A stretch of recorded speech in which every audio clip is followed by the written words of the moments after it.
আজান দেওয়া যায় দুই পদ্ধতিতে। এক পদ্ধতি যেটা আমাদের দেশে প্রচলন রয়েছে, এইটা হলো এক পদ্ধতি। স্বপ্নের ভিতরে যেই আজানটা দেখেছিলেন সাহাবী এবং ওমর রাদিয়াল্লাহু আনহু, সেই আজানটা হলো আমাদের দেশে যে প্রচলনটা রয়েছে সেই আজান।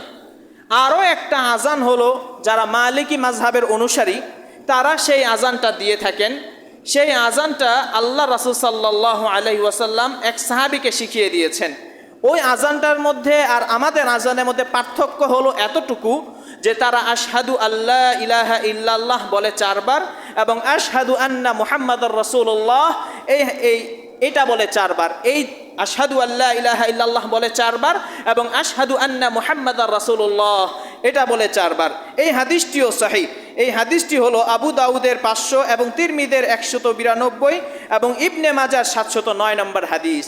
তবে আমরা যেই পদ্ধতিতে আজান দেই এই আজানের প্রচলন সবচেয়ে বেশি এবং এই হাদিসটা সহির দিক থেকেও সবচেয়ে বেশি। এই জন্য জমহুর উলামায়ে কেরামগণ, অধিকাংশ আলেমগণ আমরা যেই পদ্ধতিতে আজান দেই সেই পদ্ধতিতেই তারা আজান দিতে বলেন এবং কিছু আলেমগণ তারা দ্বিতীয় যে আরেকটি হাদিস এসেছে সেই হাদিসের উপরও তারা আমল করে থাকেন। এবার আসা যাক